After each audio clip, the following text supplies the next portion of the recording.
আমার এই ইউটিউব চ্যানেলে সবাইকে স্বাগতম।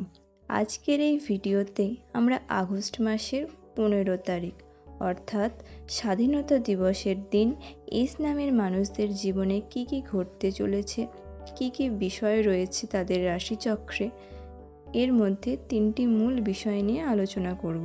তাই অনুরোধ করব এই ভিডিওটিকে শেষ পর্যন্ত দেখুন এবং ভালো লাগলে অবশ্যই সাবস্ক্রাইব করে রাখবেন এরকম ধরনের আরও ভিডিও পাওয়ার জন্য। নামের প্রথম অক্ষর যদি এস দিয়ে হয় তাদের মনোবাঞ্ছা বা মনের কথা জানা অত্যন্তই কঠিন ব্যাপার।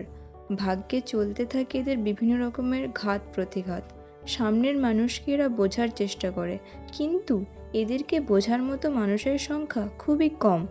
প্রত্যেকটি বিষয়ে সমস্ত মানুষগুলো পুঙ্খানুপুঙ্খা ভাবনার চিন্তা করতে সক্ষম।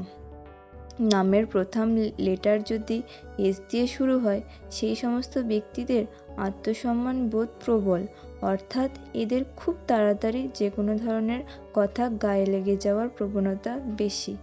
সেই রকমই কোনো বিষয় নিয়ে বোঝানোটা এদেরকে একটু কঠিন। তবে হ্যাঁ, এস নামের ব্যক্তিরা সাধারণত সত্যবাদী প্রকৃতির হয়ে থাকে। 2025 সালের এই যে আগস্ট মাসের 15 তারিখ শুক্রবার, এই দিনটিতে এস নামের মানুষদের আর্থিক দিক থেকে সবথেকে বড় পরিবর্তনের আশঙ্কা বর্তমান রয়েছে। আর্থিক দিক থেকে আপনাদের উন্নতির সম্ভাবনা বর্তমান রয়েছে, বিশেষ করে যারা বিভিন্ন রকমের ব্যবসার সঙ্গে জড়িত। ব্যবসার ক্ষেত্রে উন্নতি এবং কর্মের ক্ষেত্রে নতুন করে ঝুঁকি নেওয়া, এই বিষয়গুলি আপনার জন্য শুভ হয়ে উঠতে পারে এই দিন। দ্বিতীয়ত, এই আগস্ট মাসের 15 তারিখের পর থেকে আপনাদের মধ্যে ভ্রমণের সম্ভাবনা বৃদ্ধি পাবে। 2025-এর শেষে অর্থাৎ নভেম্বর ডিসেম্বর এই সময় করে ভ্রমণের সম্ভাবনা রয়েছে প্রচুর। ছোটোখাটো কোনো ট্যুর বা ঘুরতে যাওয়ার প্ল্যানিং করলে সেটাতে আপনার সাকসেস পাওয়ার সম্ভাবনা রয়েছে।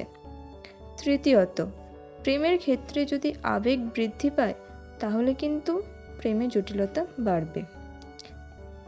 একাধিক আবেগ যদি আপনার মধ্যে কার্যকর থাকে তাহলে আপনার সম্পর্ক জটিল হয়ে দাঁড়াবে। তবে স্বাস্থ্যের ক্ষেত্রে এস নামের মানুষদের জন্য ছোটোখাটো সমস্যা আসতে পারে এই 15 তারিখ। ছোটোখাটো সমস্যা অর্থাৎ ঠান্ডা লাগা, বিভিন্ন রকমের শারীরিক অসুস্থতা বা জ্বর হওয়া, বা ধরুন হঠাৎ করে কোথাও ব্যথা লাগলো, যন্ত্রণা বা ছোটোখাটো চোট পাওয়া সম্ভব। এসব কিছু একটু সম্ভাবনা রয়েছে, তাই চেষ্টা করবেন এই দিন একটু সাবধানতা বজায় রেখে কাজ করার। এছাড়াও খাওয়া দাওয়ার উপর বিশেষ পরিমাণে খেয়াল রাখতে হবে এস নামের মানুষদের জন্য। খাওয়া দাওয়া সঠিকভাবে সঠিক সময় করা এবং অতিরিক্ত ভোজন না করা, সম্পূর্ণ পেট ভর্তি করে খাওয়া বা গলা পর্যন্ত খাওয়া থেকে নিজেকে বিরত রাখার চেষ্টা করবেন। এছাড়াও তেল ঝোল বেশি বেশি না খাওয়ার চেষ্টা করবেন, কারণ আগস্ট মাসের এই যে সময়টি চলছে সেই সময়টিতে বিভিন্ন একাদশী, অমাবস্যা এবং কিছু তিথিও বর্তমান। এই সময়টিতে নিরামিষ আহার গ্রহণ করার চেষ্টা করবেন, তাতে আপনি এবং আপনার শরীর দুটোই সুস্থ থাকবে, ফিট থাকবে, যা আপনাকে উন্নত স্বাস্থ্যবান করবে। তো আজকের ভিডিওটি এইটুকুনি। ধন্যবাদ।